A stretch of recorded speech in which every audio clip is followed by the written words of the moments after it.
Do you want my... See that picture? That's what happens to your face when it's a mongoose. Everyone thinks because you're a zombie, you don't know good coffee. Well, they're wrong. There's only one brew that gets my seal of approval. Deadly Grounds coffee is my guilty pleasure. The aroma is so intoxicating. It brings all of my neighbors out of the woodwork. Deadly Grounds coffee.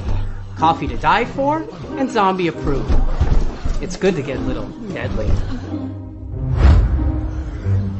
Use the front door! Oh, they're so disgusting.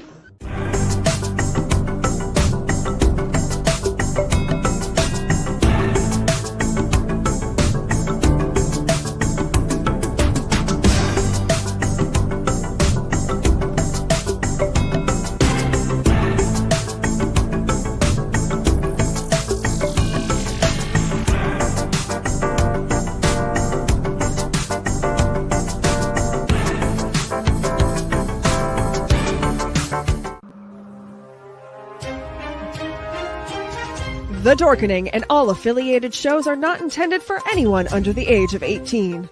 The following may contain discussions or scenes that have adult situations, graphic violence, nudity, strong sexual content, and graphic language. This show is intended for mature audiences only. Viewer discretion is advised. You're watching Tanner's Haunted Secrets On the Outline Network. What they say. Dun, dun, dun. There's a secret sound heading deep within the center of the earth. Until you listen closely enough, you can hear it. And it sounds like razors through flesh. We are merely here to turn up the volume.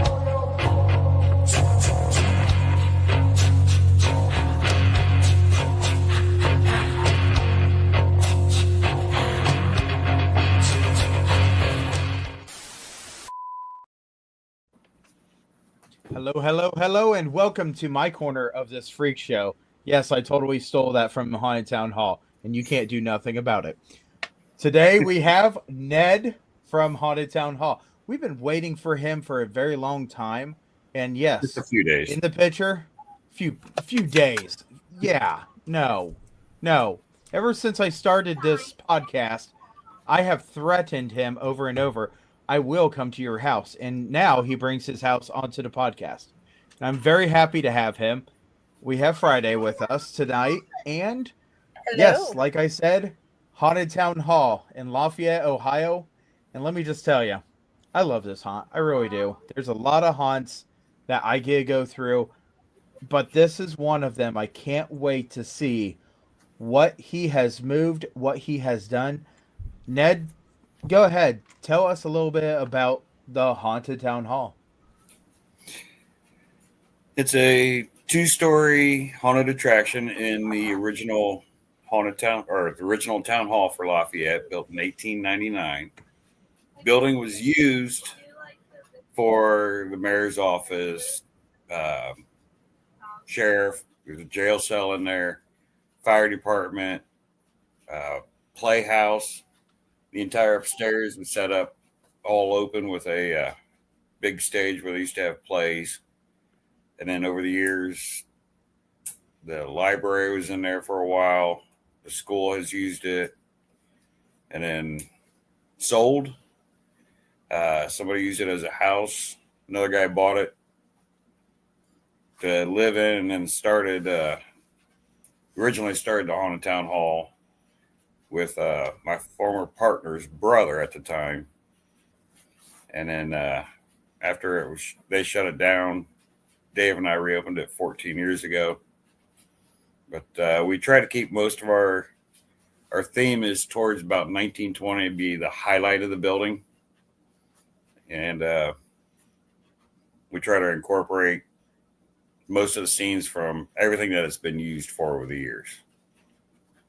That's awesome. And I'll tell you, going up to this building has always been a absolute mind-blowing sight. Because when we say that this is a beautiful older building, you cannot understand how beautiful this building is. Having a clock tower having the older windows. You swear up and down that when you enter the doors, you just feel all the wonderful historical um, events that have been there. And when I say historical, you gotta understand that Lafayette is almost a village where you can throw a football from one side to the other. Yeah. But it is a really beautiful building. Back then, man, they had some artistic talents into building buildings. So, what made you really want to open this up and start creating and absolutely just you want your haunt to be seen on a map? Um, Years ago, Dave Neff and our kids went to preschool and then all the way up through high school together. And Dave was doing the campgrounds at Indian Lake, and he asked us then to come and help. And I really enjoyed that. And then we did a couple years at the Indian Lake campgrounds, setting up, the haunted campsite. And then another campgrounds asked us to produce one at a house that they had on the property, and we did that. And they were supposed to take care of advertising and insurance, but they never advertised, and we don't know if they ever carried insurance. So then we thought, why are we doing this with other people? So we reopened the town hall and made it what it is today. I've always enjoyed the darker artistic side of it. Like taking a brand new room and then making it look like it's been there for 100 years. Okay. Well, when you, like I said, when you come up to this building, it is pretty much the main attraction of the buildings around. And I say that because people have come down into that village and seen the building, and it says town hall on it. But you just look at it and you just know that that's not the active town hall, which I'm not even sure that you guys have an active town hall. Yeah, it's actually down the road by the fire department, but so I've got one person that wants to ask a question here. Do you think it might really be haunted? yes. A lot of personal experiences being in there years ago. And one story years ago, Dave and I, when we first reopened it, we were on the stage and working on installing at that time a vortex tunnel that we had. He's at one end of the tunnel, I'm at the other end, and we both heard footsteps, and him, without looking, he just asked where I'm going. And this was like midnight or something like that, really late at night there. And I looked at him, Dave, I'm standing right here, 15 feet away from you. So we both went and walked the building, locked the doors. That was my first encounter with hearing it. We've had the Scare Factor come out and do an investigation 2 years ago, I think it was. And they've got a few things. We had another group out, I'm going to say about 10, 12 years ago, Spats Paranormal come out, and they had some voice recordings. There's been other people talk about hearing things, seeing things. Some people say they see somebody in the bell tower windows late at night.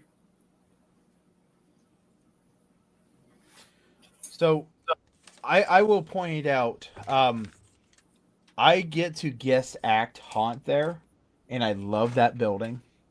One of the things is I can guarantee it was not paranormal when I fell down your steps. That's just me not being able to walk.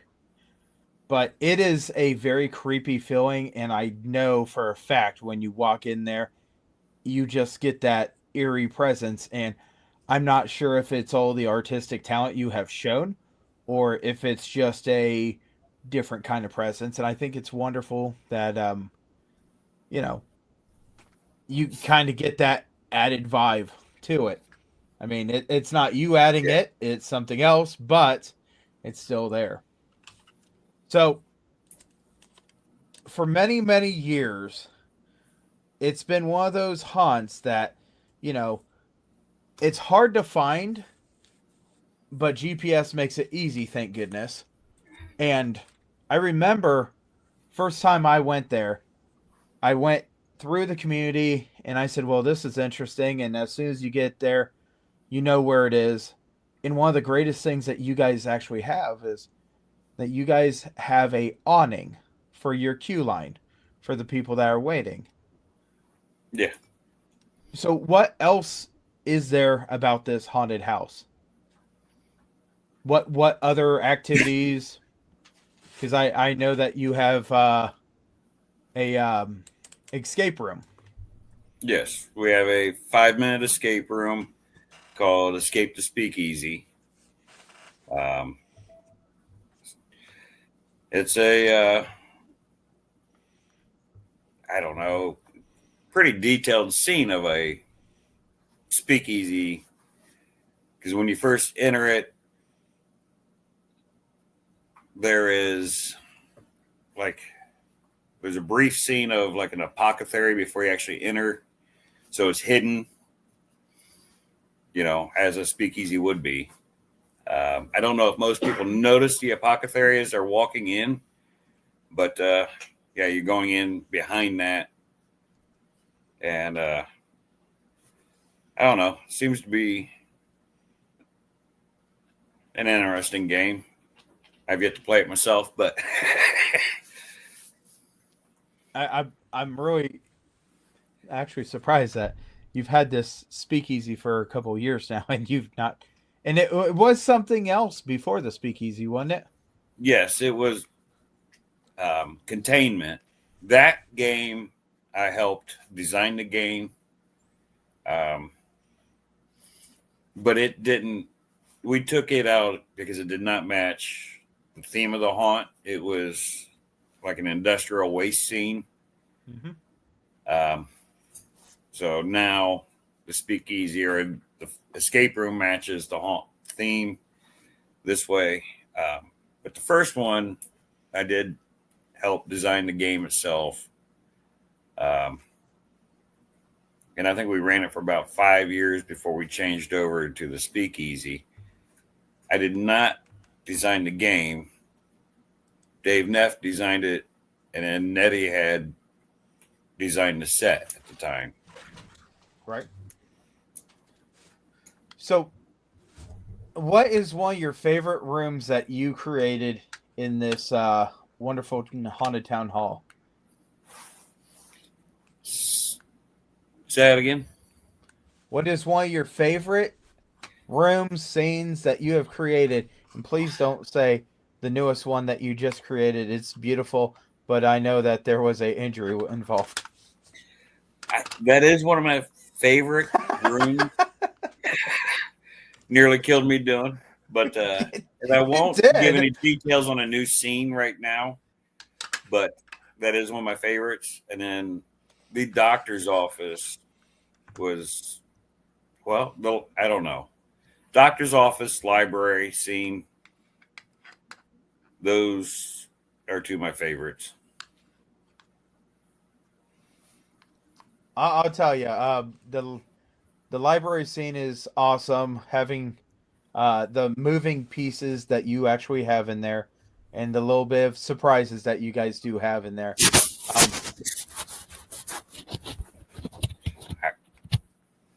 I don't think I helped. Let me just say Maybe right now, It's still I ugly. was not expecting that. So I know what's going on now, but geez. So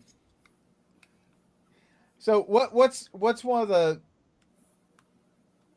things that you actually have at your haunt that you really want people to enjoy?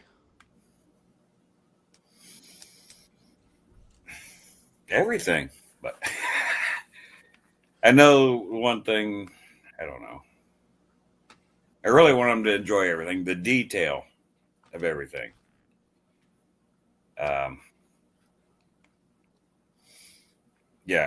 We put a lot of time between Nettie, Jim, or I in the detail and the scenery that I really want people to be able to get a good look at it as they're going through. It seems like every single time I come over to visit you, and mind you, let me tell you, his haunt is 30 minutes from my haunt. So that is one of the coolest things. That's why I could answer almost any of these questions for him, and it makes it really hard not to be like, well, I know you're probably going to say this, but I know this haunt is so close to me, and it's a lot more passionate to me. But I want to point out that it is a really awesome haunt, and I have taken so much stuff from his haunt to be able to look at it and say, can I use it in mine? And that's what we do as haunters. But the detail in your stuff is absolutely amazing. The slight changes that you make to one room to make it bring out more of a pop. The sensors that you use in yours is awesome. And I will tell you that this haunt has a maze. And Ned, I want you to talk about this maze, because this maze is not like any other maze I've ever been through. And I've been through a lot of mazes. The tilted maze, yeah.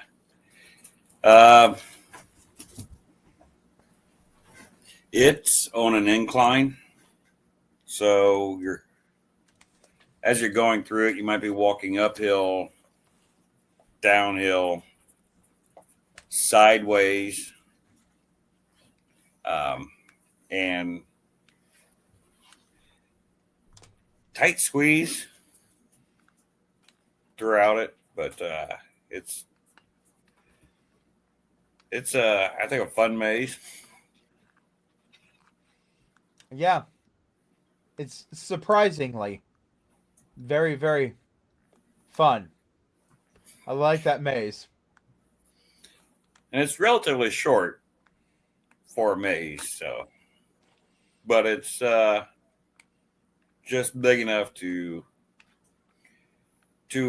get people mixed up in it. Yep. So Friday, I know you're on here, but you got your microphone shut off. Oh, my kid's in the background doing his usual things, and I brought the camera off. That way I could actually see what was happening instead of just listening. Okay. So, you got any questions here? Because I have a couple. There you go. Okay, I'm going to go with Sophia's first. She wanted to know what was the anything that you suggested that could make the costume, the outfits that haunters put on more fun or more scary and closer to their personality, if you had thoughts on that.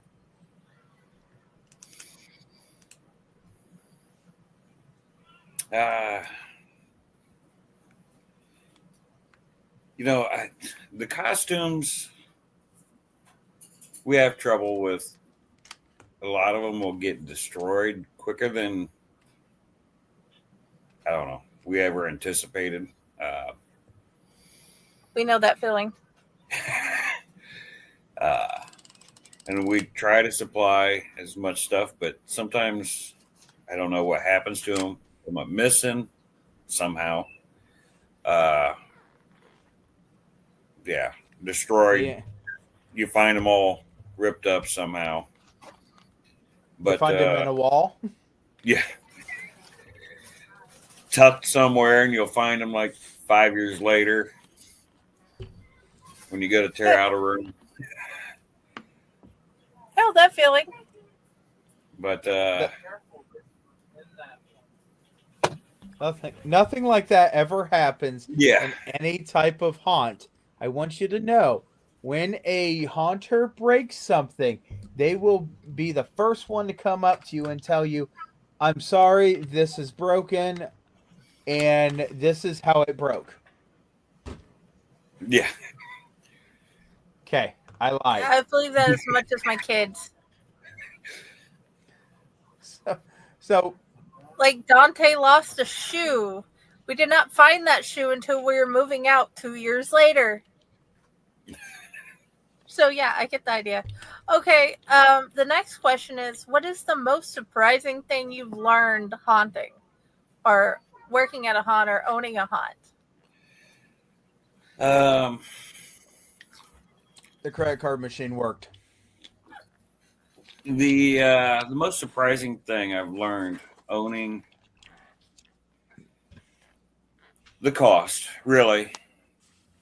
I think the cost was probably the biggest thing that surprised me when it come to trying to advertise, buying merchandise, all of that.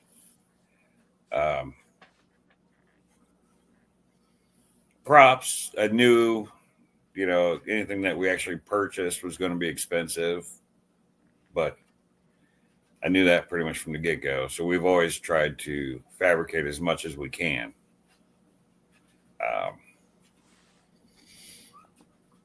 Man, how many people, I don't know, it really didn't surprise me, I guess, but how many people can't read?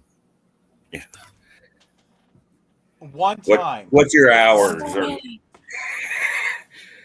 Really didn't surprise me. I guess that one just aggravates me. But Dude, I read your whole site. I read the whole entire Haunters Association site. It's easy. They just don't want to take the time because it's hard. Yeah. So what now has been like your greatest joy? The greatest joy of the haunt? Of having the haunt, being at the haunt, haunting, any of it. Giving a place for people to go to, whether it's the customers or the actors. Seeing people laugh and have a good time. The actors, it's a dysfunctional family, but they're all there because for one reason or another, they are there though because they feel they belong there, and it gives them somewhere to go. One of the things that you said earlier, when you're talking about props, how early do you think you should buy a prop? That way you've got time to build around it, set it up, or whatever.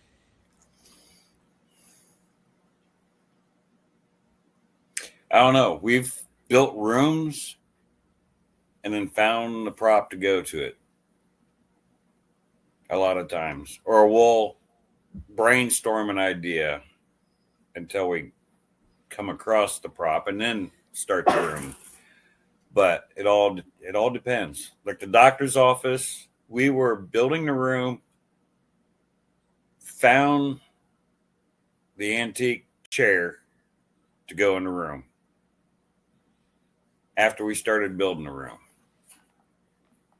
And then the distortions patient that we have in there, we found that after the room was already halfway done when we went to Midwest Haunters Convention.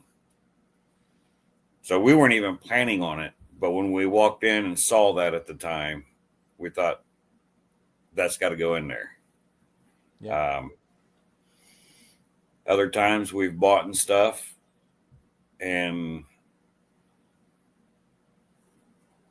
built scenes to go around them afterwards. Once we had them in our hands, then we knew, oh, now this is what we wanted them. We just didn't know how to incorporate them quite yet until we had them in our possession. Like the animatronic the puppet that we use in the library scene. We bought it, did not have an exact scene yet, idea for it, until it showed up. I can actually remember you say, "Hey, look what just arrived." Yeah. So, I do want to say that when you're doing stuff and you're looking at props and you're looking at this and that, one of the things that you really got to think about is that might be the coolest thing, but do you really have the room for it? Because some of these things take up a lot of space. And if you've got tight corridors, tight rooms, tight doors, perhaps having a 8-foot monster right on the air side of the door, or in some cases a Grim Reaper that, reaches out and touches me, might not be the best prop. But you got to make sure that you got a place for the things to go. Every time you go to Haunted Town Hall, you're greeted by the doorman. And if he's got a little time, he will give you one heck of a story. Yeah. Yes. If he ain't got that much time, it's more like, hey, it's nice to meet you. How you doing? But your doorman has always been really awesome, even when he was in a different scene. So right now, if you'd be so kind, please talk about your doorman. That'd be my brother, Jim. He used to be, in the very, very beginning, 14 years ago, he did not want to be in the haunt. He decided, well, I'll come and I'll do maintenance while you're open. So he would run around behind the scenes trying to fix stuff the first year. And then next thing you know, he was hitting a drop window here, hitting a drop window there. And then I think by the end of that season, he was dressing up and coming in and working. He played a vampire librarian for a short time. So we had an older library scene years ago. And then when we created the doctor's office, he moved into that and ran that for, I don't remember how many years he did the doctor's office, until he had some health issues. So then the acting was too intense for him. But now he's moved outside, and now he's part owner too. He is very good at telling the story. And I'll tell you what, there are so many people that get into your first room that they go busting back out the doors and do not get to see anything. Yeah. So right now we have some pictures here that the Magical Friday is going to pull up, and just tell us what we're looking at.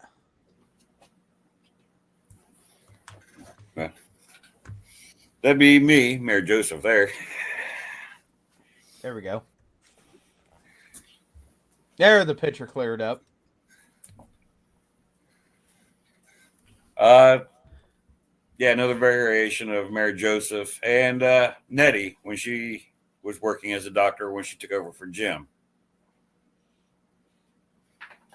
And she did 2 years, 3 years. I don't know. Some time. Some time, yeah.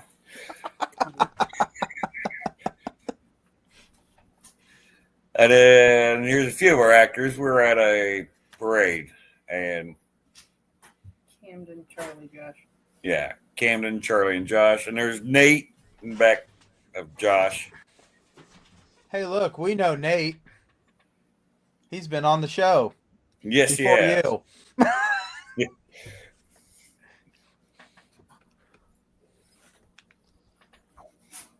But yeah, it was a parade this year we did. Is that the same parade that you tell me every year I should Yes. come? And you give me like 1 day notice?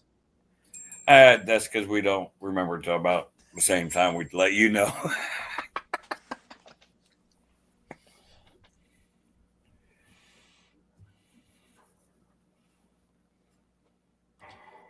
Now, just to remind everybody that Nate is one of the people that has been on our show. He plays, and I don't know if this is still exactly what he's doing, but he did play a hillbilly. Yes, still does. And he's in the hillbilly area. I don't want to tell you exactly what he does, but he's a great person, and as you can clearly tell, getting messy is not a problem for him. Yeah.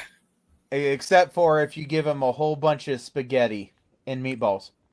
Then he kind of chickens out on that one. Yeah, he did, I think, a little bit there, didn't he? Oh, yeah, and then it was like so messed up when I grabbed a whole handful. And That's here's an old- pictures. That's an old picture. 2004. Yeah, 2004. It's when I got a high school diploma. Yeah. Yeah, it don't look like that.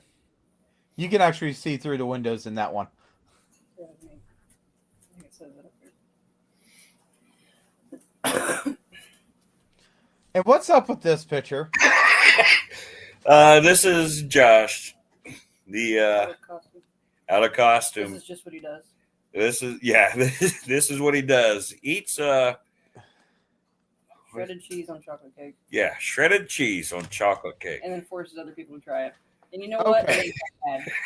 It's not that bad. Okay, so when you sent me these pictures, I was like, I know what this is. I know what this is. I know what in living heck is this? And I was like, man, I'm going to get on the show this picture, and I have no idea what's going on with this. Now I have a question. Yeah. This is for everybody here. Do you put whipped cream, ice cream, or cheddar cheese on your apple pie? I don't like apple pie, so I don't do either. Ice cream. No, nothing. No apple pie.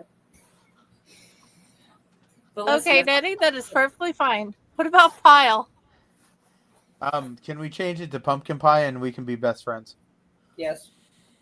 Yeah, the only reason I ask is because there are places where it's normal to put cheddar cheese on your apple pie. Well, apparently it's cheddar cheese Okay, on back- your freaking cake. Yeah, that was news to us. We also put the chocolate cake in the chili that night, and it was actually really good. This Dude, it's normal to put chocolate in your chili in some countries. yeah. Germany. Yeah. 9, This is 9, a- 9, 9, 9. This is a little sneak peek at one of the new scenes. Just yeah. That looks epic, though. It's amazing. When you actually get to it, you look at it, it's amazing. By the way, I really thought this was Pinhead until I really looked at it and come to realize I know what scene that is, because that's not Pinhead. No, not Pinhead. That's a couple of guys we have in the jail working. They worked really well together. Hopefully we can get them back in there together again. Their brothers, Jaden and Alec. Yeah, Jaden and Alec, couple brothers. Their dad works the front door or front room. But yeah, like Nettie said, their dad he's been with us for a few years now. I don't remember how long. As long as I was the doctor. Yeah. But he brings quite a few guys with him from up around Ottawa area. That was another one of our hillbillies at a previous picture. Barely see him though in the dark. Yeah, I didn't have flash on because I didn't want to flash bang them. I was trying to get videos. It's Camden. I don't know who that guy is. Look at that lady. You know, it's really weird. This person actually has the same tattoos as someone else I know. I don't know what you're talking about. Yeah. And there So- you can see a little bit of our scaffolding for the line outside. Which is very, very considerate, because nothing is worse than going and saying, hey, I'm going to a haunted house that's inside of a building, and I am soaking wet because I've been in the queue line. Yeah. I always love that photo. This is the first picture you see when you look at the haunt up on Google. I want to point out this picture right here. I always swore the reason he's so angry is because the ice cream truck went by and he couldn't get down the steps quick enough. That could be true. I mean, I've fallen down them steps, so I'm telling you, you don't go down them quick. And that is one of the best pictures. I loved it. So cool. Good That job, was- Nettie. Good job. Yeah, during an actual storm, caught that. Mm-hmm. She was so proud of that picture. There she is again when she was inside working as a doctor. She's just beautiful. Sure is. Shut up.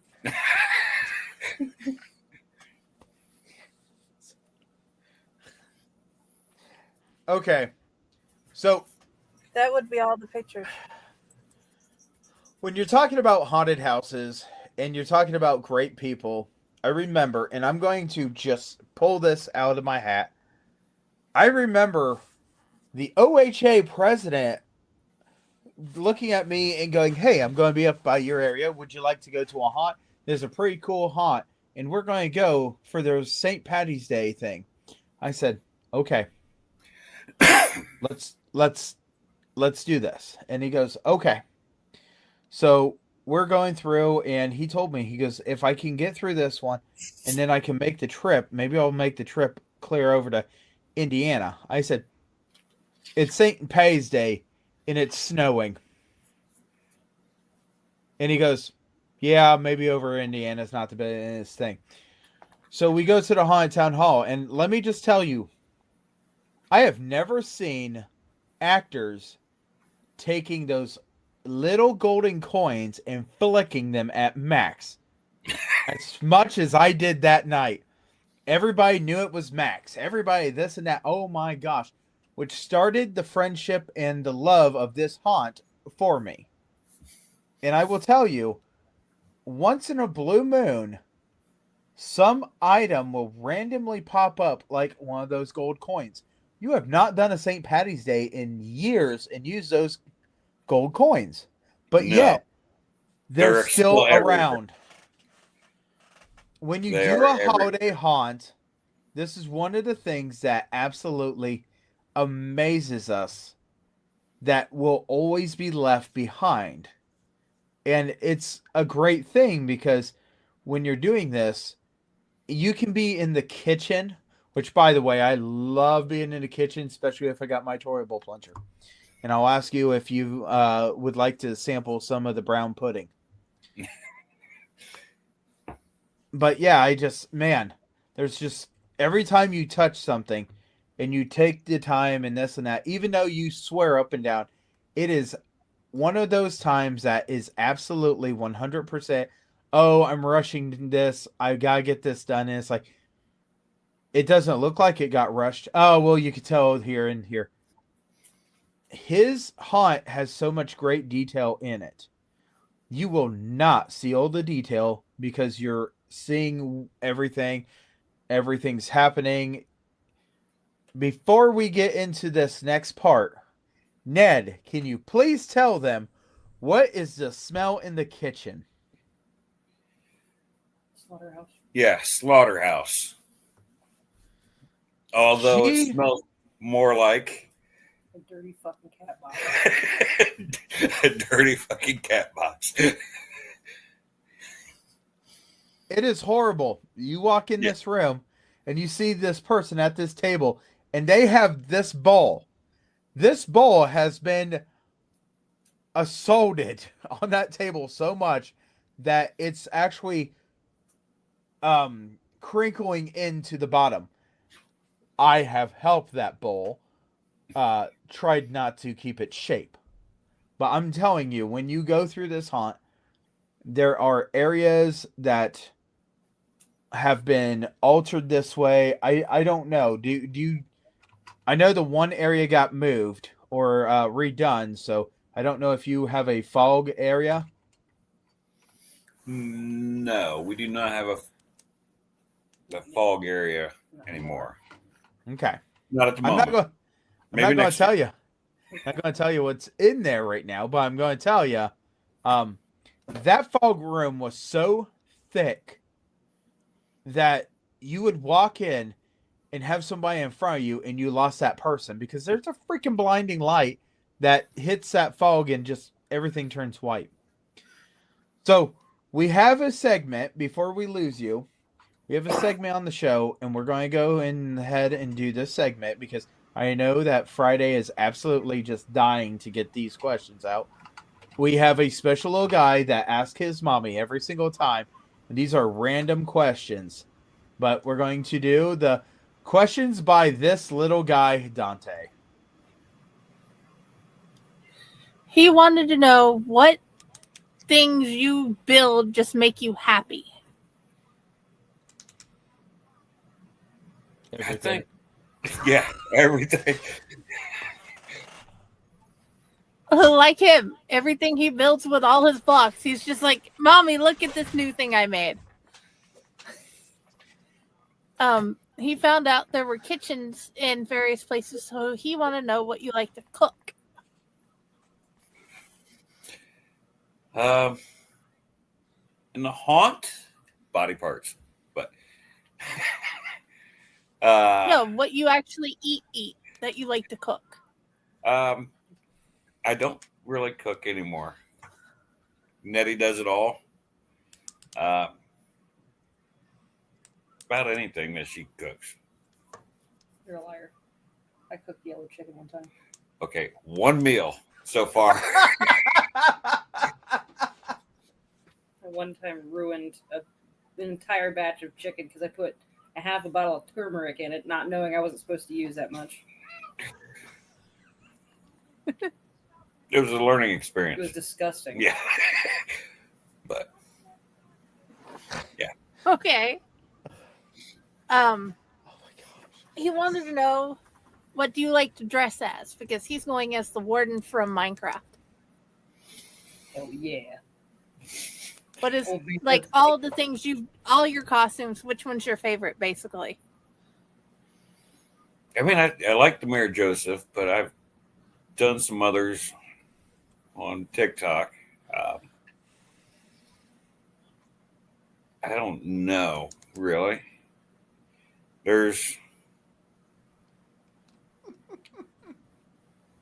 Yeah, I don't know. There was one costume he did, and I thought it was an awesome costume. And let me just tell you that it was a great costume. He went as a groom in a wedding. My favorite costume you ever wore is when you put on the dress. No.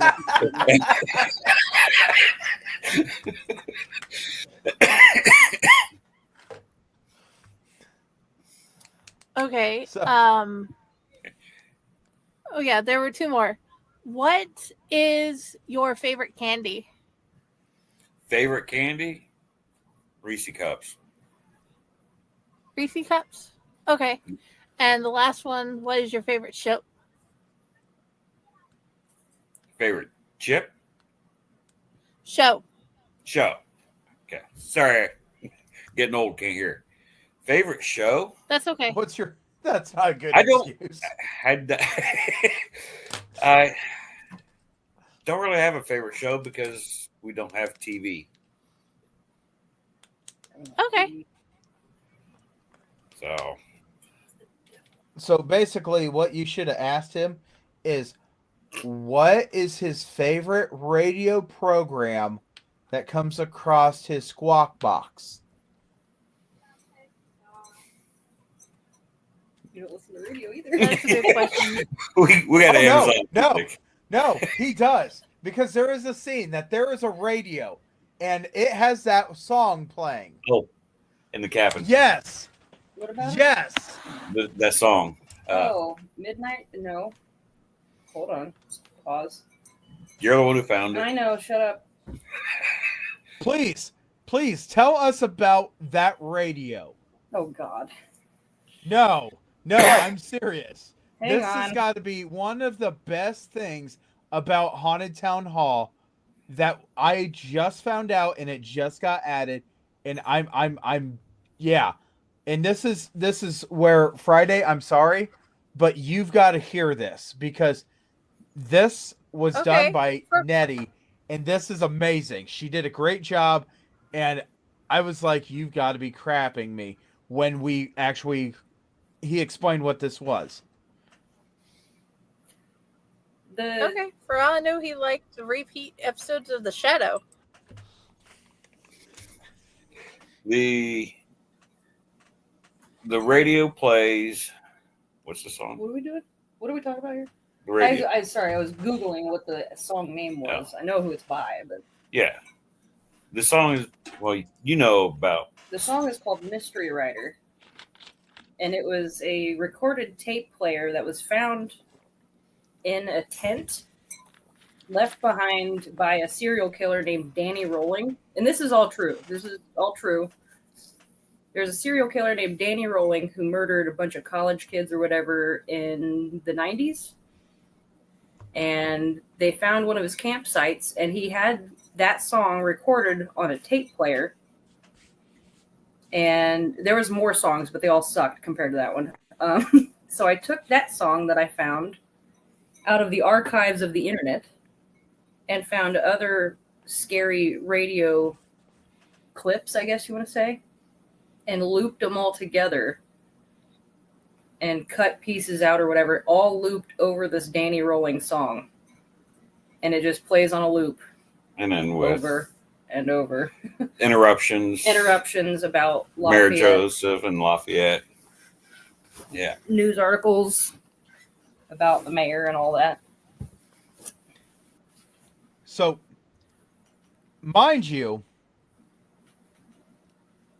Ned is right before Ned opens. I decide it's a great idea to go visit Ned and just see how he's doing, because a couple of weeks earlier went to go check on him and make sure he didn't fall down the ladder again, and he wasn't there, so I went to go check on him this time. Well, when I went to go check on him, he introduced me to this, and he was explaining this, and Nettie was explaining this, and I said, you've got to be kidding me. For this work of artistic talent being done by somebody that I will say it's artistic talent just because the recording was actually a good song versus the rest of those songs that was crap. Yeah. It sucks that it's a good song played by such a horrible person. Right. It is. It really is. And he's explained this entire thing, and I'm like, oh my gosh. So this is one of the things that you go through Haunted Town Hall, and you're going through different scenes, and you come across this, and you might never know anything about this song, but there is so much horrible truth about that song.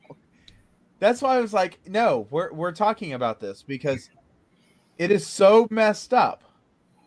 But yes, I want people to go see Haunted Town Hall. I love this place. I brag about it all the time. You guys are awesome to our haunt. You guys are super awesome in telling people, hey, go visit us. We're only a half hour away. And when it rains, I like to go and pester your people as much as you like to throw me in random places. And I try to break your stuff because you didn't tell me I couldn't climb on it.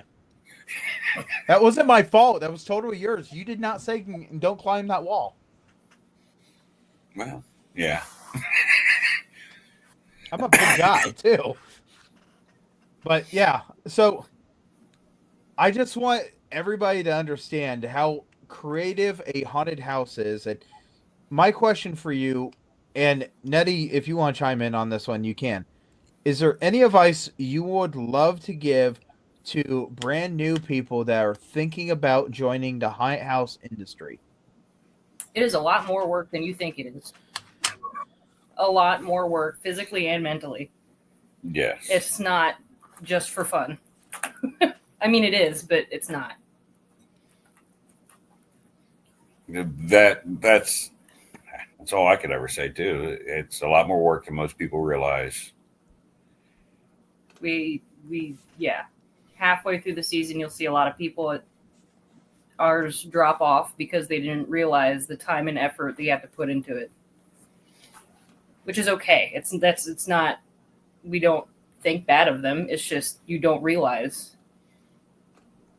It's exhausting. Yeah, it's exhausting scaring. It's exhausting operating the haunt. You're always worried, are people going to show up? Am I going to be able to pay my bills? Maybe I worry more about it than she does. I don't know. Okay. But you know, I've told you this before, and I've told lots of people in this podcast many different times. That is never a concern with me, just because we're a charity haunt. But it is a real thing that you guys have to think about. If you want to go out and say, hey, you know what? I'm going to go ahead and I'm going to start a haunted trail. There's a lot of time, effort, and money into it. Yes. Hey, I want to scare this old building. There's a lot of time, effort, money, and fire code. Fire code, building code. Exactly. Yes. It's not a walk in the park.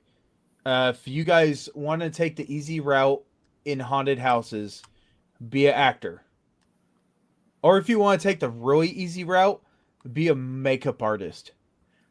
Because that is, as soon as you get done putting the makeup on people, you can kind of relax because you're not going to lose your voice. I don't know. The stress of getting people painted in time. Yeah, because that's got me fucked all the way up. I'd rather not. Okay, I Nettie also does majority of our face paint. If it wasn't for Jordan starting this year, I don't think we'd be able to do it. Yeah, and then once I get everything up and functioning before we open, you paint 2 people. Yeah, 2 to 4 max is all I get painted. Well, we leave the butcher, the front room guy, and sometimes Nate. Yeah, sometimes Nate, because they're the same look every time, and Ned's got it down. Us other 2 don't have it down, so we don't really know. Yeah, but getting people in makeup actually before, that's pretty stressful. Before I do want to touch on makeup real quick here.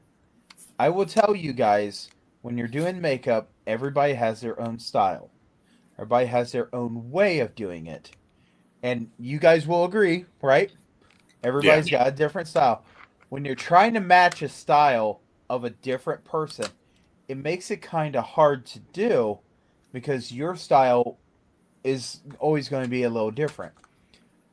Every single time I have come to Haunted Town Hall and I've had makeup applied to me, I have stood there and Ned's like, okay, we're going to do you. And it's like, well, what are you going to do with me? and he makes it so quick and easy. And I look at myself in the mirror and I go, I think I look a lot better like this. Because yeah, this is an ugly mug. I don't know why he puts all the makeup on if he wants to scare people. But yeah, his artistic talent is awesome. Her artistic talent is amazing. I cannot say enough about these two that have worked together and brought every single one of these characters to life through their makeups. But the actors are truly the ones that they give the performances. They're the ones that have to show what Haunted Town Hall actually is. And trust me, even though my character sneaks in there and just almost tears up a freaking kitchen or butcher shop or whatever, I'm just going to say I have a really great time doing it. It's just that smell in that room just catches me off guard every freaking time. It's disgusting. It's great. No. It's no. But by the way, where do you find that smell? Isn't it Froggies? Pretty sure it's Froggies. Maybe? Might be. I don't know. We have like 3 different brands. So, let me I think it might be. correct me if I'm wrong. This comes in a little bottle that has a time sprayer on it, right? No, It's handheld spray. You have to manually spray it. So it gets all over Oh. you. You go and spray the room. well, there is a dispenser in there that Oh, yeah, that's right. I think it's dried up, though, isn't it? we'll go and spray it with the handheld bottle. We need to buy new cups to put in it, but to come with a cup with some, the oil in it. But yeah, a lot of times we just take the spray bottle and No, we make Jim do it. we make Jim do it. We don't want to smell like that. But yeah, we'll refreshen the scent cups. Refreshing. Disgusting. And I don't know how in the heck you keep that smell in that room. And it doesn't go into any other room. It hits you like a freaking ton of bricks. I mean, as soon as you see the first dangling head, that smell already has hit you. Yeah, and I mean, a lot of the other rooms have scents too, but they're not as Because you can shut the doors on that one. fantastic as that one. You know, Ken. So, real quick, do me the biggest huge favor. And what is your dates that you got that you're running every whatever day?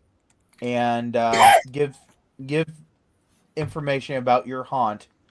That way people know a little bit about what they're getting into. Like, what's your price? What's this? Can you do online?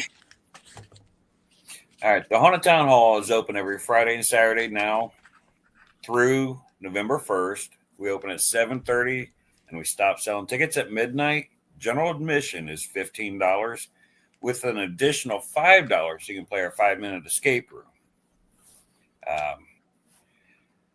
We will have food trucks the rest of the season also while you're waiting in line. We are open when it rains. We have the covered waiting. We have a trivia game you can play while you're waiting in line. Yes, we have trivia games that you can play while you're waiting in the queue line. And this is new, by the way. That is new. And you can win a few prizes with that. Yeah. And then you get to check out this really cool hearse that needs to get a little more repairs done on it before it eats all of its tires off. But it's a really nice hearse. And if it's got the little blinking lights on it, you will love the blinking lights because I know where those came from too. Yeah. Okay, now I But- need a picture. Of the hearse? Yes. Hold on. Hold on. She's digging through her archives looking for it. Okay, Find it. because I'm in Texas. I won't get the joy of coming yet.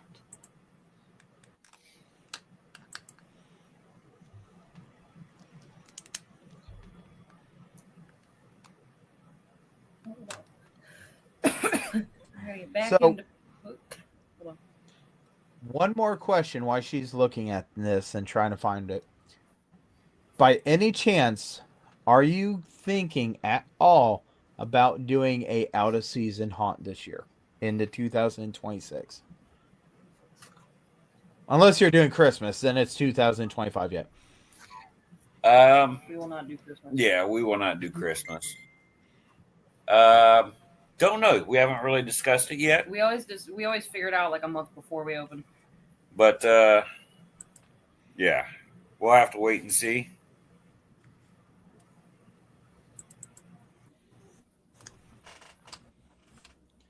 Feel like things just went ping. A picture. Hey, a picture is better than no picture. Hang on.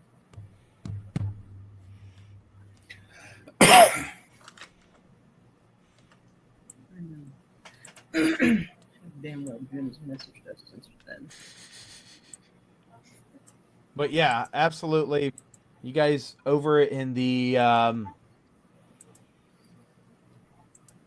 where are we? West, right? We're west, right? Yeah, west. If you're in the western part near the I-75, highly recommend it because boy, I can't remember. Ironic thing is, if you guys decide that you guys want to go up I-75, yeah, there's a picture of the wonderful hearse. Okay. If you guys are down in the Thank you. Cincinnati area and you guys want to travel this way, just remember you're pretty much going to the center in the middle because I-75 is pretty much between Cincinnati and Toledo, and my haunt is actually the middle of that monstrosity we call I-75, and his ain't too far north. So please take a little opportunity, even if you don't see it this season, go see it next season, because it is a really wonderful art piece. The makeup is truly artful, and yeah, so just want to thank you guys very much for coming on the show and finally showing up. I mean, Yeah. it by the way, it was almost a year that Nate was on the show, and you said, "Oh yeah, I'll be on the show." You just gotta keep reminding me. But you know, we understand. Haunters are busy. I hope that you guys have a wonderful haunting season, and I hope everybody goes out and enjoys. Let's be honest. Not everybody's going to go through and enjoy every single haunt, but this is one that there's so much for so many different people as you go through that it is worth it. And I'll tell you, there are so many foam skulls in that one area. That had to be such a pain in the butt to make. Oh, But- it is. So this time we're going to do our commercial break, and when we return, these two lovely people will disappear like a bad dream. Alrighty. So stay tuned Thank with you so us, much and for being here. Thank you for having us. thank you for showing up. I knew that was coming. Alrighty.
Greetings and shabibans. We are the Retro Reductibus Cephala Podcast, a long-form bi-weekly show that celebrates all the things that made growing up awesome. Yeah, that sounds good, but I don't know what all those words mean. I think what Parasite Steve's trying to say is that on Retro Redoctopus, we explore a range of retro goodness, from toys, video games, and movies, to cartoons, and even snacks and school lunches. Oh. And we do it all with a positive spin, a slew of killer guests, and some very adult language. And you know what else is cool? No. This crazy show is part of the Dorking Podcast Network with new episodes every Tentacle Tuesday. What's that? And if waiting 2 weeks for a new episode gives you a sad, know that we drop bonus episodes all the time, like the off-format Crow's Nest and an interview series we call The Brig. You can listen to Retro Octopus on Apple Podcasts, Spotify, Stitcher, or any app that's cool enough to carry the only show that celebrates all the things that make growing up awesome.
Hey everyone, I'm Maximus Christian Bryant, President of the Ohio Haunters Association, and you are watching Chainer's Haunted Secrets on the Owlite Network. And I wanted to invite you all to come see the Ohio Haunters Convention on May 9th and 10th in 2026 at the Ohio State Reformatory in Mansfield, Ohio. See you there.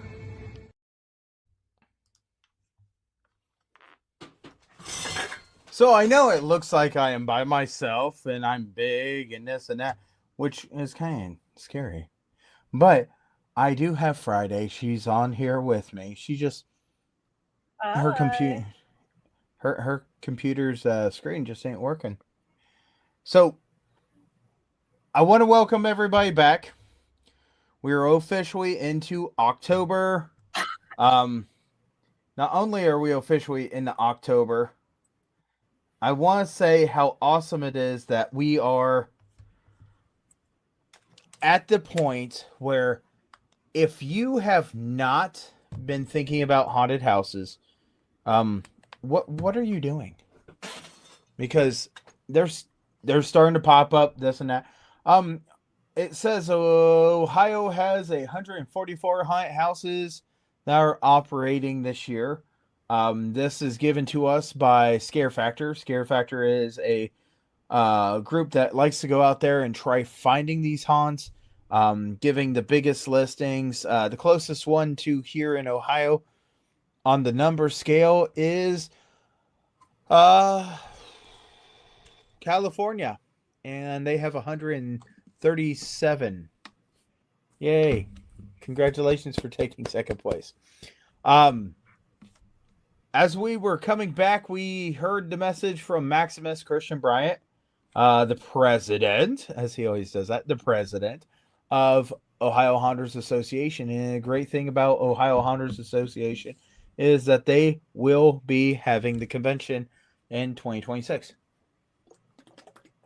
That is epic.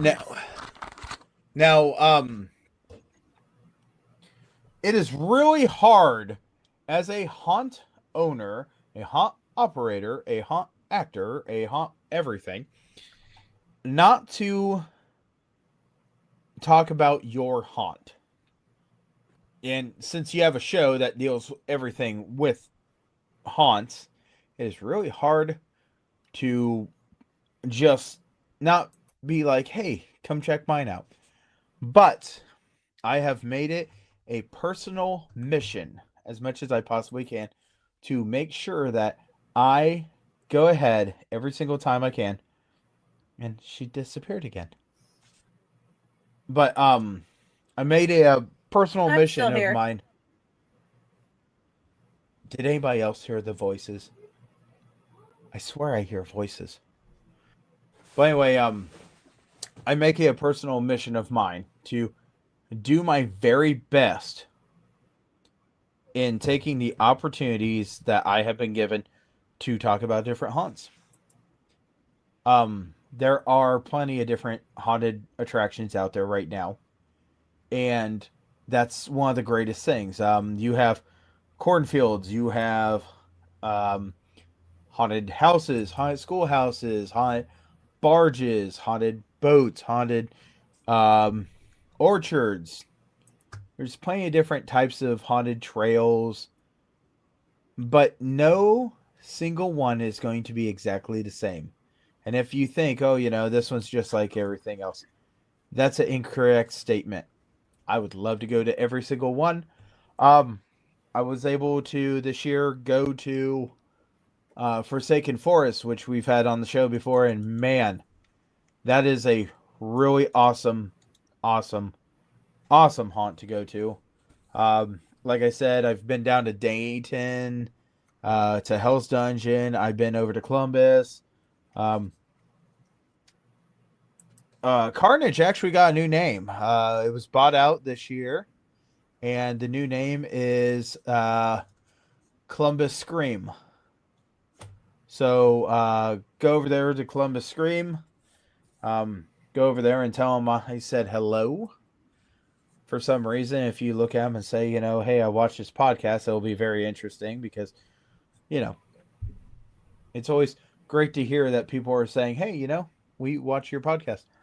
I was actually on a podcast for someone else the other week, and we got the opportunity to talk about everything I do in the haunted house industry. And if you don't know, I am one of the board members for the Ohio Haunters Association.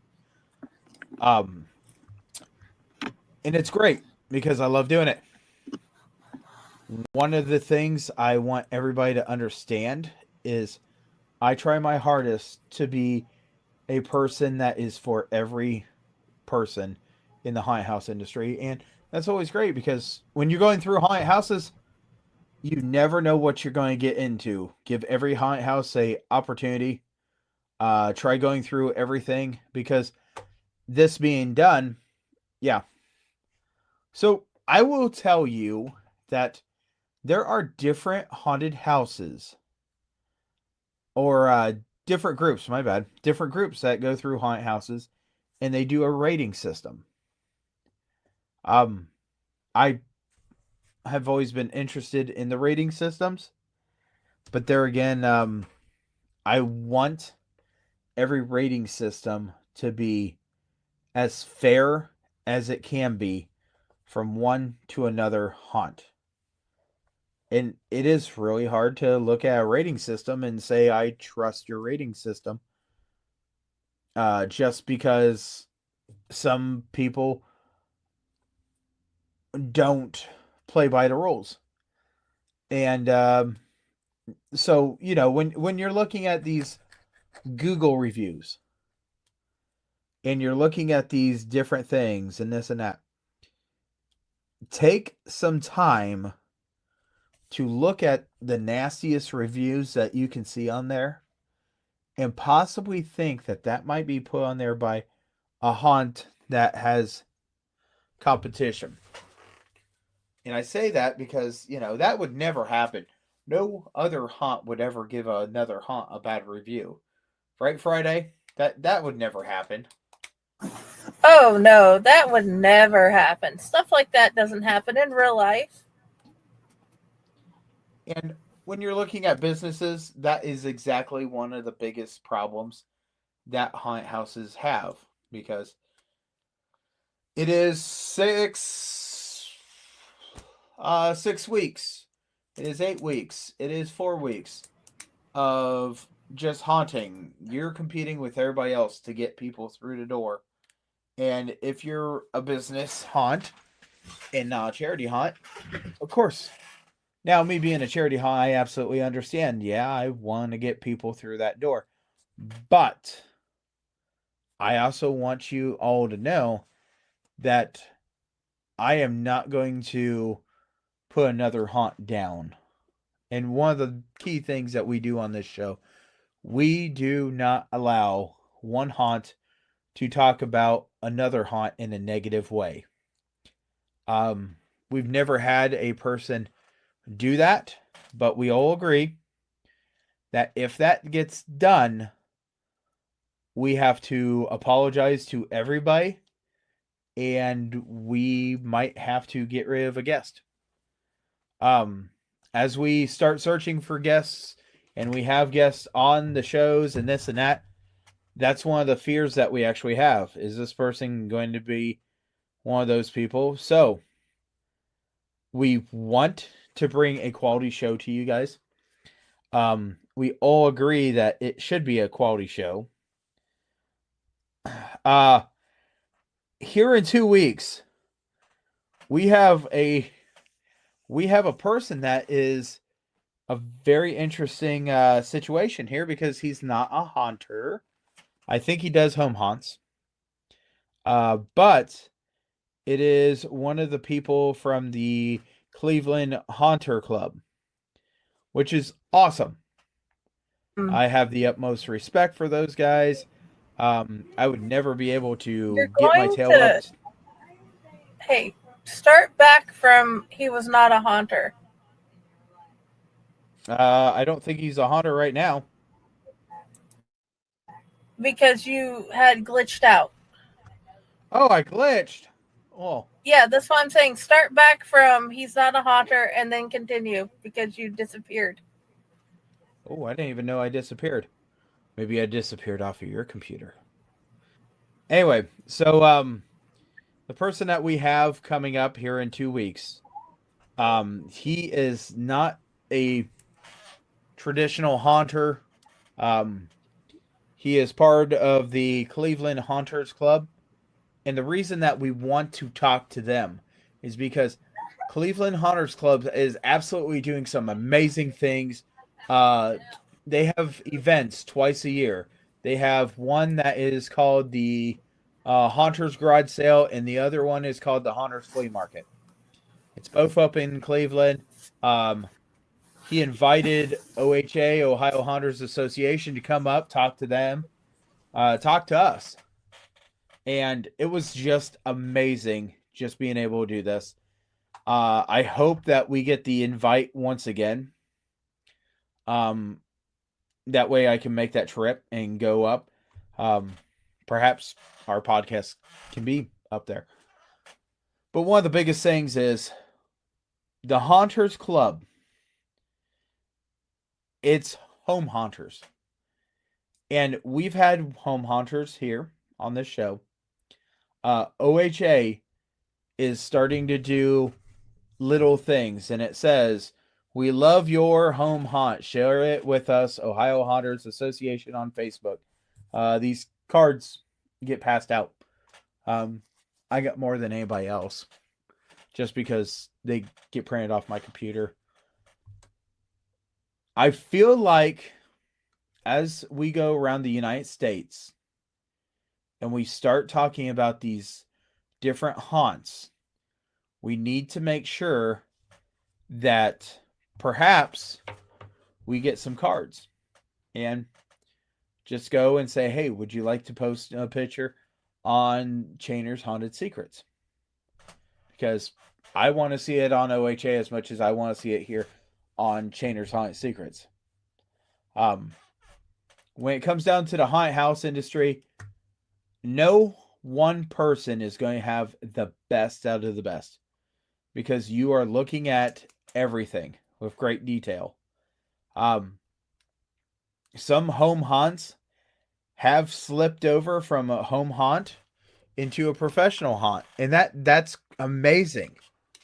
When you think that you're big enough and it's no longer just a Halloween party for you, you want to really take it to the next level, absolutely, give it a shot. This last year, we've been able to do a lot of different things.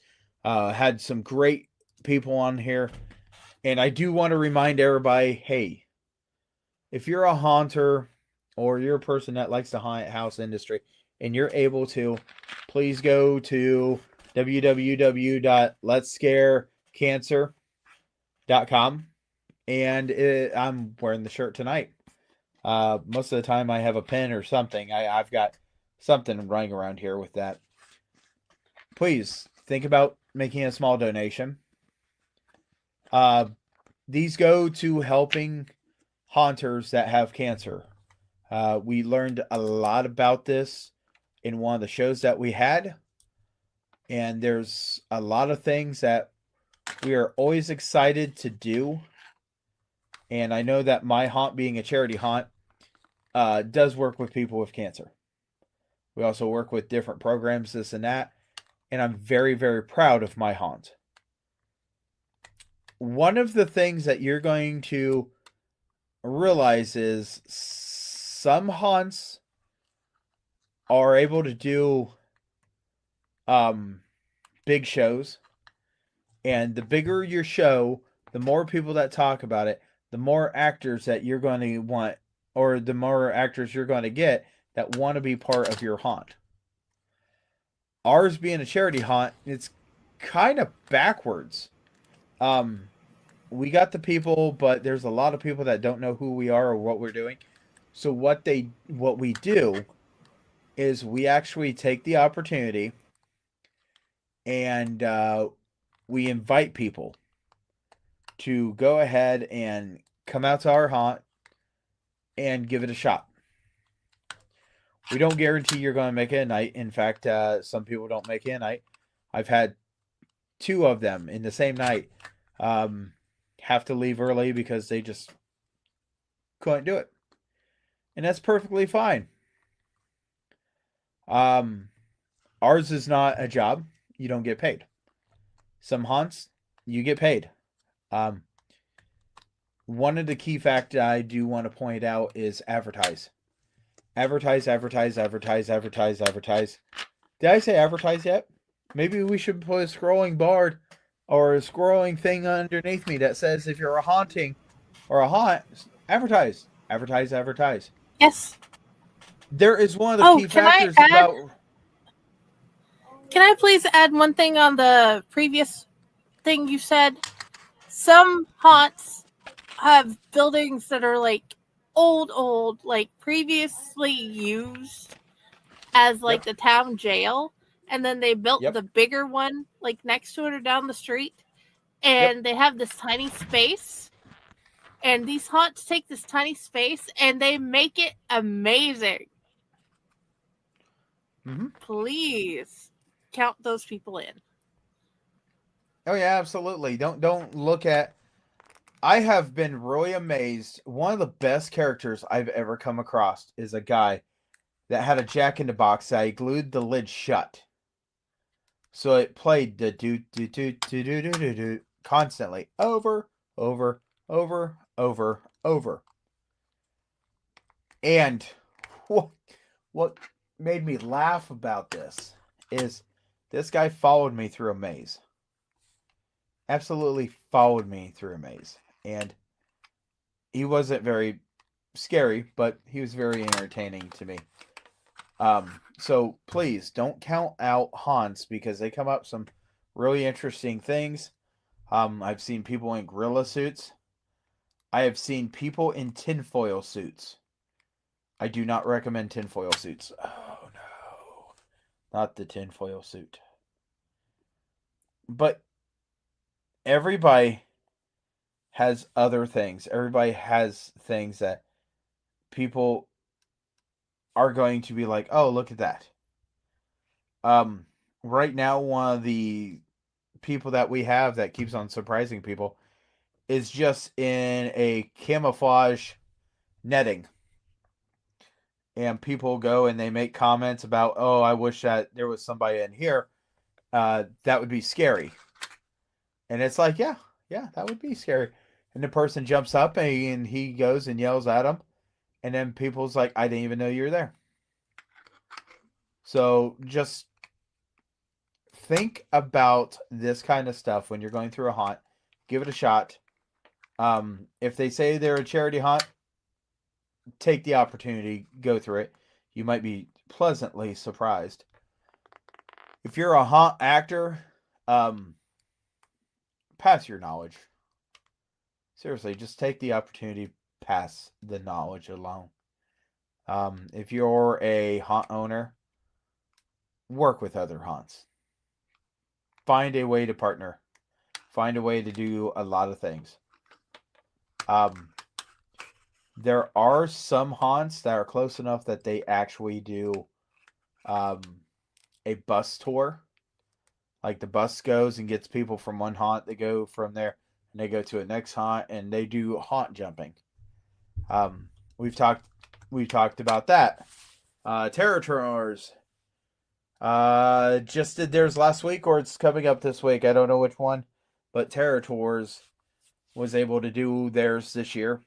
And I highly recommend everyone to just take an opportunity, go through haunted houses.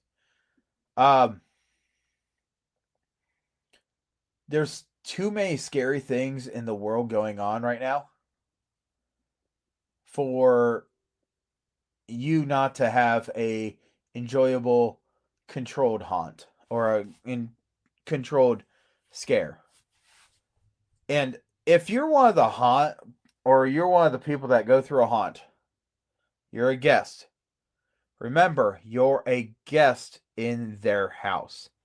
You do not have to make some of the remarks that you'd make. You chose to pay the money to go through. If you thought it was going to be a lot better than what, you paid for, you took a chance. Be respectful.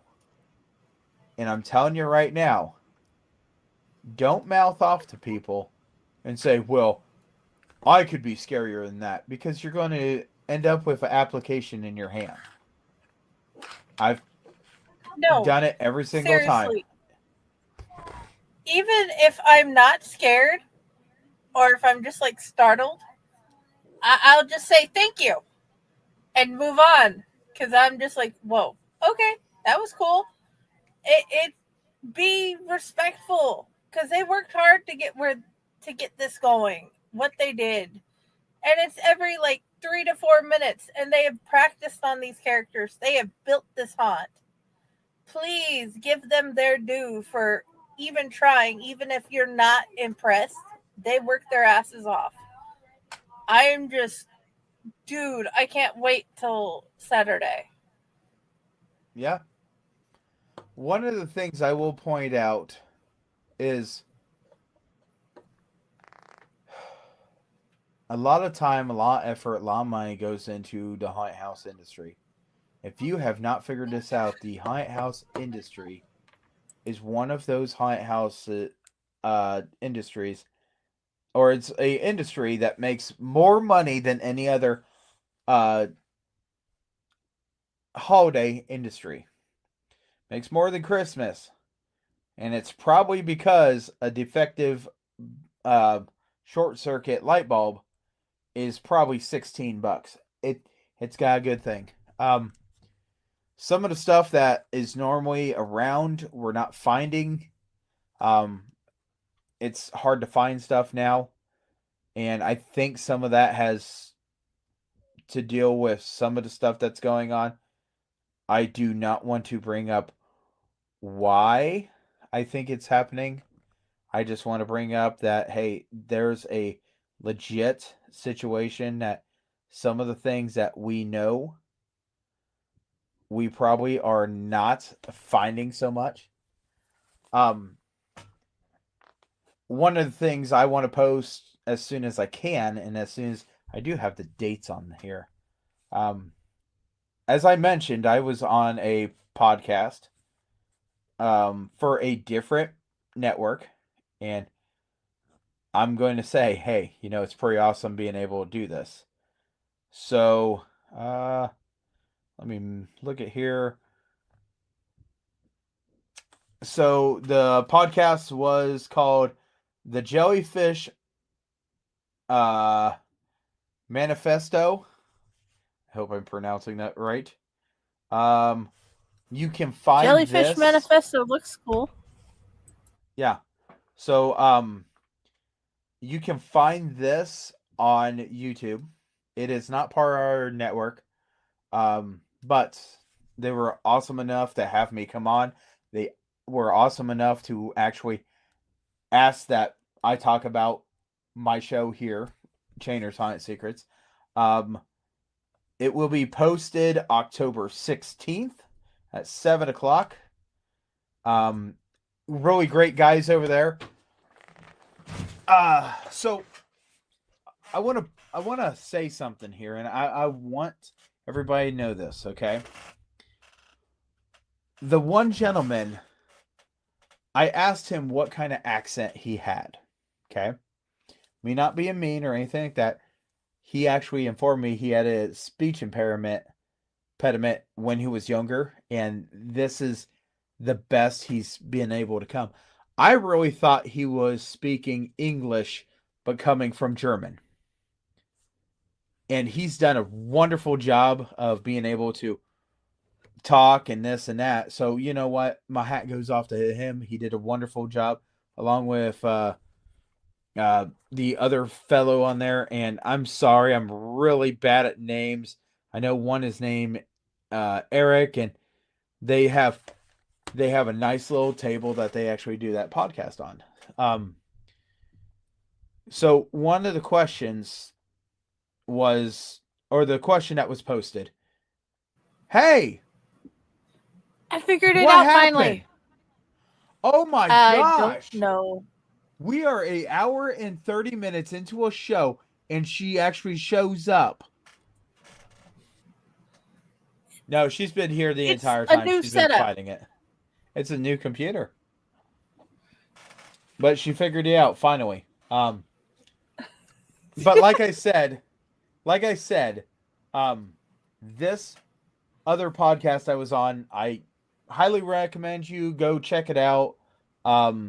These guys actually do it, and they ain't too far away from me. So they actually asked me if I would come on theirs on a couple other shows. Absolutely. I invited them to come on one of our shows, and it's the Padded Cell, because Padded Cell just seems like a great show to have these gentlemen on, because we ain't got no script on that one. But yes, so just take the opportunity, go to haunts, check out other stuff. Let's talk about pricing. This is very important. If you are haunting on a budget, and I say you're going to be a guest on a budget, you need to do your research, okay? Some places, if you pay cash, you get a discount, okay? It's the nature of the beast. Other places, you pay with card. Excuse me. It's been a long week for me. Jeez, I am so sorry. You seen it? You should have shut out. I should have shut my camera off. Anyway,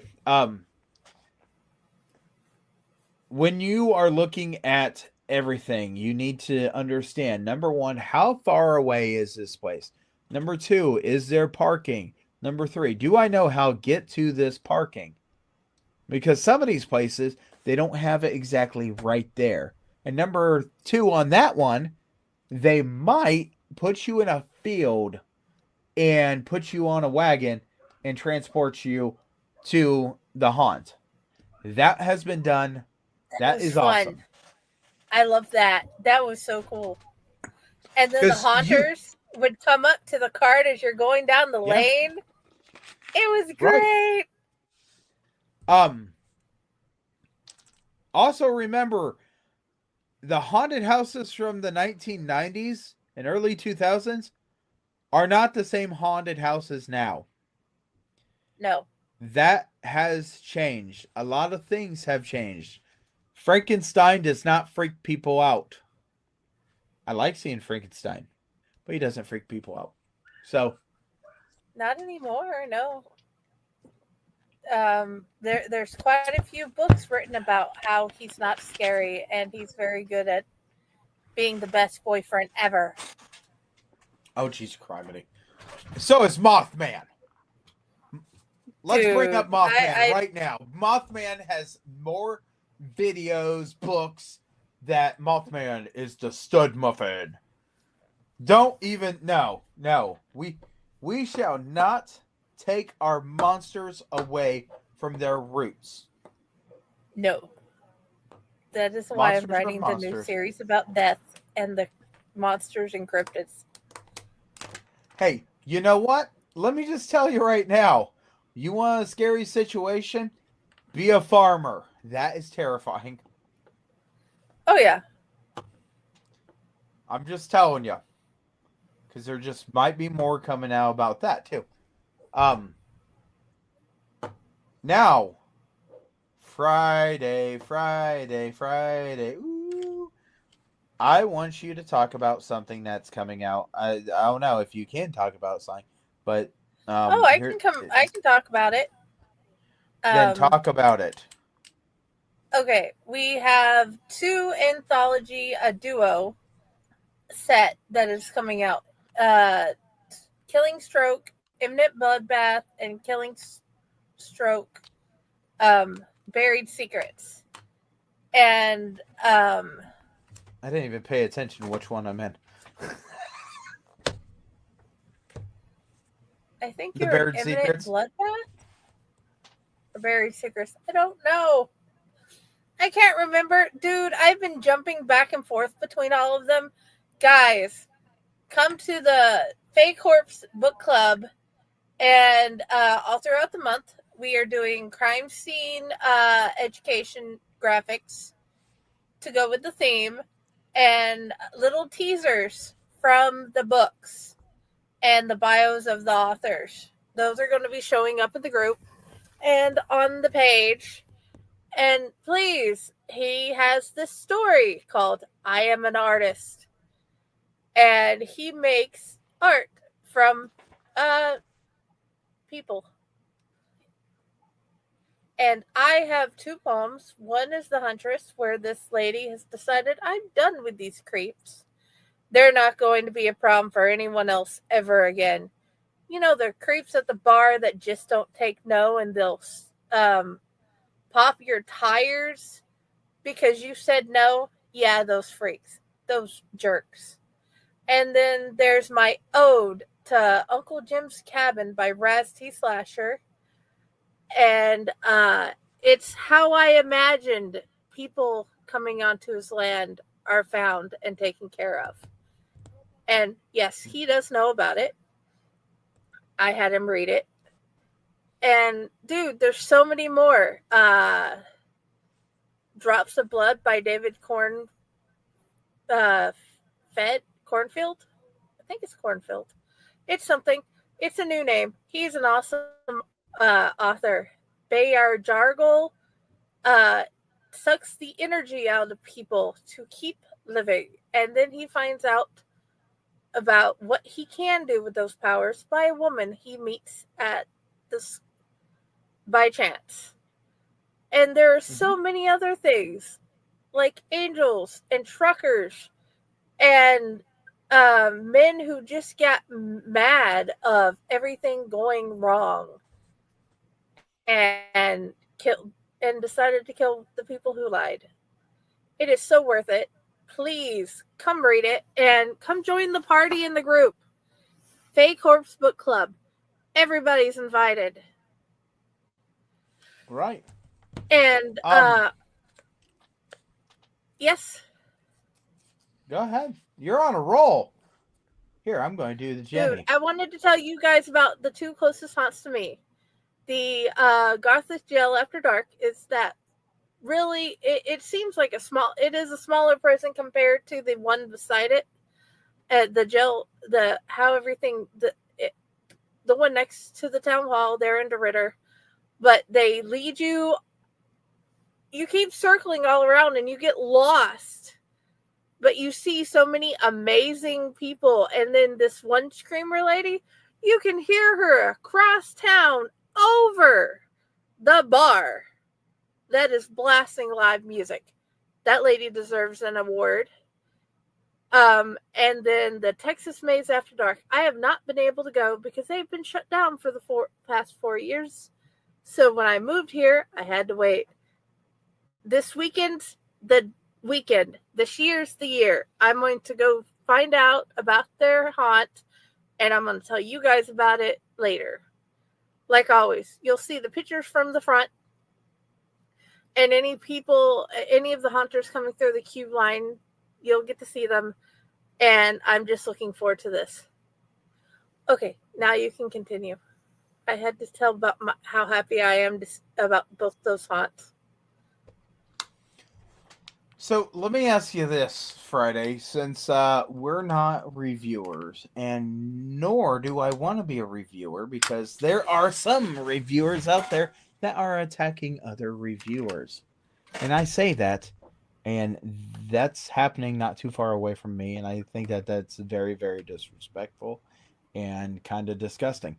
Let me ask you this. I agree wholeheartedly.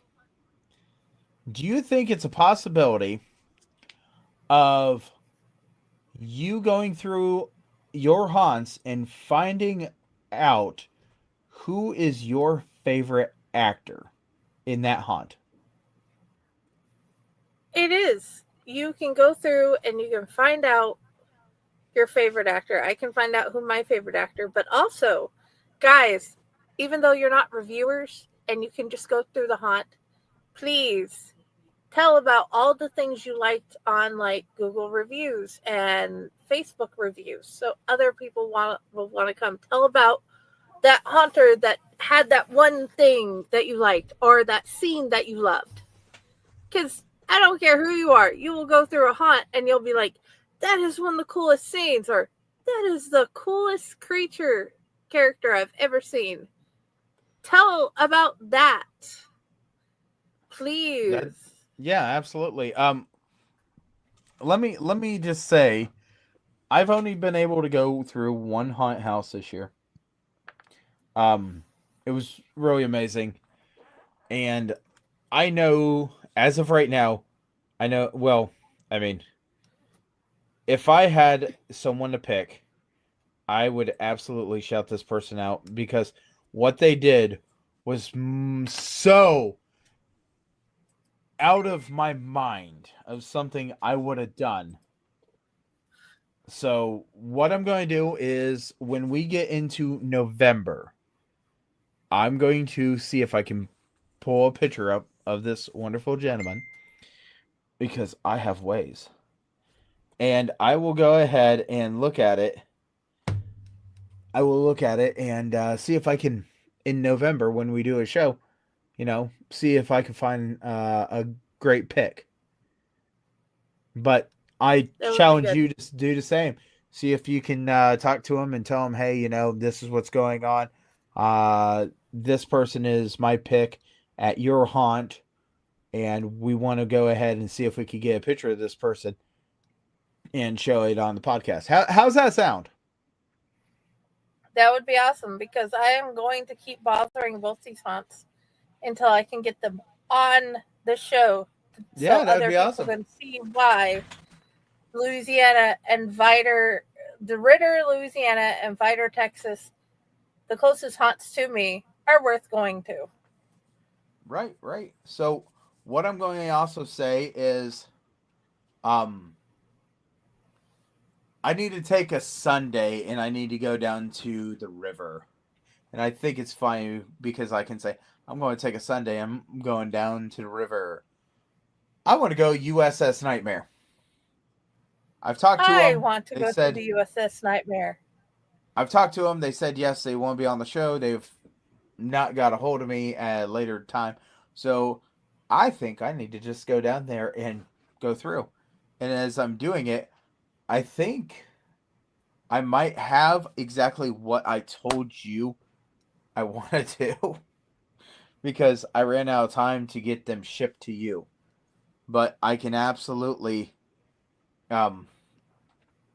do something in the future with you and just hand out a couple of these cards that says, I like your haunt, and I would like it to be on our show. You know what I mean? Yes. And I have Outlight business cards. And with these Outlight business cards, I have not gotten people to hit us back. So it is time to go to the haunts. Go to the front lines and confront the monsters. Yes. But please go out, support your local haunted houses, no matter how big, no matter how small. The bigger they are, the more supply or response they're going to get. So think about going to the smaller ones. If I can What's find that? them, I'm gonna go. You've got them. Yeah, what's that? You got somebody in your neighborhood that likes to do a home haunt? Please go ahead and say something to them and say, hey, I think that you need to post some pictures. And Jenny, do we have a Facebook group? Yes, Chainers Haunted Secrets is our Facebook group, and chainershauntedSecrets@gmail.com is an email that we are, or you could just send them to us through Messenger. Either way. Right. So I want you guys all to take that in consideration. My ADHD is killing me tonight. I have looked at everything that is on my board, and it is really hard for me to focus on anything. But I am very happy to be able to focus enough that we brought you this show. And it did not take any letters or numbers, because we brought Trying to make it as easy as possible for you. Yes, so we don't have to say, this show is brought to you by the letter 1 and the number 37. No, you heard me. I'm not correcting it. The letter show 1 is brought to you by the letter H and the number all. H for haunters and the number all are welcome to join us. See, I think that statement made my brain hurt even more. The letter H and the number all. Don't you agree? The number all? If that's the case, we should make a number like pi. Because that is 3.1415, and it goes on and on and on and on and on and on. And for you to use pi, you actually almost have to round it, because one of these numbers needs to stop, for Pete's sakes. But I do remember that is why we got 3.1415 back in 2015, March 14th, 2015. It was awesome. It was 3.1415. Yep. But whatever. It's how my brain operates. I am so sorry that you have to deal with my brain sometimes. But let me just tell you right now, we are very... Yeah. She's using it against me. I'm just telling you. She's using things against me. Do. At least it's not this bad yet.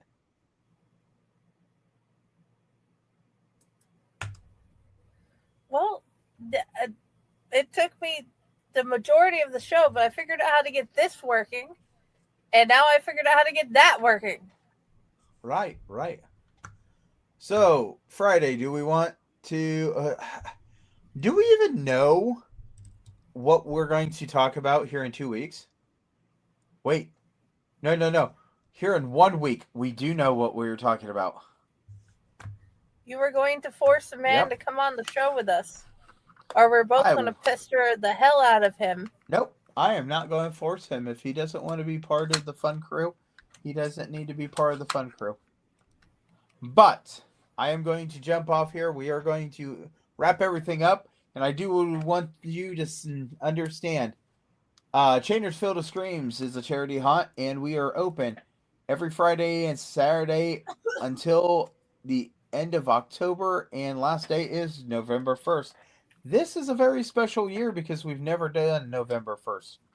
And tickets are $12. You bring a non-perishable food item, you can go ahead and get $2 off. If you're an OHA member and you bring your ID, you get $5 plus free popcorn. That's a heck of a deal. And I also want you to know that Chainer's Field of Screams, we have a very limited ticket window opening from 7:50 is when the tickets open until 10:30. That's pretty damn good, though. It's only 2.5 hour of a window. And the reason that we do that is because we are volunteers. We have a whole bunch of volunteers. But we do want you guys to take the opportunity. Come see us. If you're in Ohio, Indiana, Michigan, Kentucky, if you guys want to make the trip, it's not too far from other haunted houses. We have proven that if you go and start at one haunted house, you can make it through 3 of them in one night. Go look at our Facebook for Chainer's Field of Screams, and it'll tell you what 3 haunts and where you should start to be able to get into 3 haunts. Friday, anything else you got?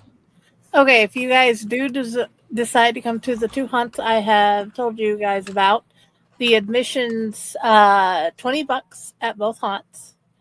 I don't know if you get any discounts because I just now have gotten the ability to go see said haunts this year. But either way, it's going to be worth it. It's going to be worth it to go see any haunt that's close to you. That's so true. So please take the opportunities. I know not everybody is a haunt fan, and I understand that. But please, 'tis the season. And there's a lot of charity haunts out there that help with a lot of things. Before we conclude tonight's show and we go into everything, I have some great, absolutely awesome news. So, a while back, our haunt was able to do something pretty dang amazing. And I could not be happier for our haunt to do this. A little girl was born, and her liver did not properly work right. So what they did was they said, hey, we need to go ahead and give her a liver transplant. Brand new baby, and this happens. It's a terrible thing, we all know. Our haunt was told about it. We decided that we were going to do something. So we went ahead and we donated $500 straight to that family for whatever they needed to do. If they needed traveling costs to get to the specialist for this, if they needed money for whatever. I am excited to say that this little baby did get the liver transplant. When she got the liver transplant, 5 years later, she was able to come through Chainer's Field of Screams, No Boo, Trick or Treat. So yes, 5 years old, and she is able to go through this No Boo Trick or Treat. It was really awesome. My mother cried and cried and cried. She was very emotional because she has absolutely watched this child through the years over Facebook and how the child's journey has been. But knowing that we were able to do a little part to help is one of the main reasons that we need everybody to know why we do what we do. It was asked to me a long time ago, how much money do I actually get for doing this? And I will tell you right now, I am a volunteer as much as anybody else. Also, speaking of that dear mother of mine that had the opportunity to give life to me. Thank you very much for that. Today is her birthday. Happy birthday, my mother. And Happy I know. birthday, Mom. Thank you for making the children that you made. And thank you for the hard work you do every day. I want to point something out. I am not the favorite child. I am like number 4 in a litter of 2. My sister beats me. My brother-in-law beats me. The dog beats me. And it's okay. Because I was able to run into her house tonight and sing happy birthday. Was this expected? No. What's not really expected was I remembered it was her birthday. I will totally forget next year, but I remembered it was her birthday. I don't remember birthdays to save my butt. I barely remember mine. But no matter what, I was excited about it. So, yes, happy birthday, my dear mother. Anybody that sees my mother, make sure, yeah. And if you say happy birthday in the comments below, I'm going to tag her and say, see this? People said happy birthday. But that means that you actually stayed and paid attention to the show this long. And it's okay. So, I am going to start the procedure. First, I am going to inform Jenny Friday that we are done. That means there is a button that you get to press. Okay, Anything you want to say before you press it. Yeah. Thank you for coming. We love you.